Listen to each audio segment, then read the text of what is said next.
Pernyataan mencengangkan datang dari Direktur Pelaksana International Monetary Fund atau IMF, Kristalina Georgieva, yang menyebut 3 negara dan kawasan dengan perekonomian terbesar, yakni Amerika Serikat, Uni Eropa, dan Cina, akan mengalami perlambatan secara serentak.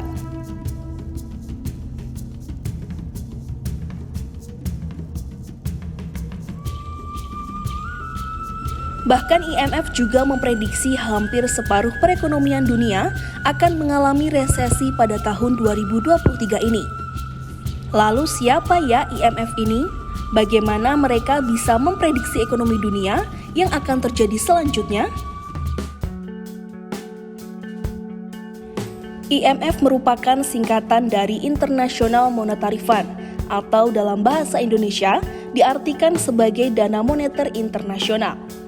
Sesuai dengan namanya, lembaga ini adalah sebuah lembaga keuangan internasional yang bertugas untuk menyediakan bantuan keuangan berupa pinjaman kepada negara anggotanya. Sejarah IMF dimulai pada Juli 1944. Lembaga ini hadir bersamaan dengan pembentukan Bank Dunia atau kala itu disebut dengan Bank Internasional untuk Rekonstruksi dan Pembangunan. Namun secara aktif IMF baru beroperasi pada tahun 1945 dengan jumlah anggota sebanyak 29 negara. Bila dilihat dari sejarahnya, misi utama IMF yakni untuk memastikan stabilitas sistem moneter internasional. Oleh karena itu, setiap negara yang menjadi anggota IMF diwajibkan untuk menyumbangkan sejumlah dana dengan menggunakan sistem kuota tertentu. Nantinya dana tersebut bisa dimanfaatkan oleh negara lain yang tengah menghadapi krisis atau kesulitan dalam mengelola neraca pembayaran. Selain memastikan stabilitas, IMF juga bertanggung jawab untuk membuat dan menjaga sistem moneter internasional. Artinya, IMF akan bertanggung jawab atas setiap transaksi internasional yang terjadi antar negara. IMF juga memiliki tugas untuk menilai sektor keuangan dan regulasi dari sebuah negara, juga kebijakan struktural dalam segi ekonomi yang terkait dengan pasar internasional hingga lapangan pekerjaan. Oleh karena itu, IMF bisa memperkirakan apa yang akan terjadi pada ekonomi dunia berikutnya.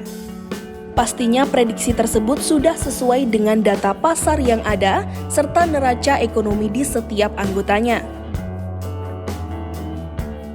Dunia sempat dibuat khawatir atas kebangkrutan negara Sri Lanka yang menyebabkan 22 juta warganya mengalami krisis makanan, obat-obatan, dan kebutuhan pokok lainnya di tahun ini. Negara itu bahkan hampir kehabisan bahan bakar dan memaksa pemerintah untuk menutup pelayanan publik non-utama untuk menghemat bahan bakar. Krisis ekonomi yang dialami Sri Lanka menjadi tugas berat bagi IMF untuk menyelesaikannya. Dalam bailot atau pemberian bantuan keuangan IMF kepada Sri Lanka, ada beberapa poin yang menjadi perhatian agar Sri Lanka lepas dari krisis. Pertama, Sri Lanka harus berani mengurangi kerentanan korupsi. Kedua, menahan inflasi yang melonjak dan mengakhiri subsidi energi mahal yang sejak lama telah menguras anggaran pemerintah. Berbagai jenis bantuan dan solusi dari IMF inilah yang membuat Sri Lanka bergerak melawan krisis ekonomi yang terjadi. Tidak hanya Sri Lanka yang pernah berurusan dengan IMF, namun Indonesia ternyata juga pernah menjadi pasien IMF pada tahun 1977. Pada akhir 1980 hingga awal 1990-an, banyak negara di Asia Tenggara mengalami pertumbuhan ekonomi 8 hingga 12% dalam produk domestik bruto. Indonesia masuk dalam salah satu negara tersebut. Namun sayangnya pertumbuhan ekonomi di Indonesia tidak diimbangi dengan jumlah pinjaman dari luar negeri yang justru terus membengkak. Hal ini justru membuat Indonesia memiliki suku bunga tinggi dan berimbas dengan besarnya risiko valuta asing di sektor keuangan dan perusahaan. Krisis moneter ini nyatanya sangat merusak nilai mata uang, pasar saham, dan harga aset di Indonesia. Ketika krisis moneter ini terjadi di Indonesia, IMF menjadi lembaga pertama yang bertugas untuk mengeluarkan beberapa paket bantuan dana talangan. Indonesia mendapatkan 40 miliar dolar Amerika Serikat dari IMF yang pada waktu yang bersamaan IMF meminta Indonesia untuk mengurangi pengeluaran pemerintahan dan menutup lembaga keuangan yang bangkrut, serta tetap menaikkan suku bunga.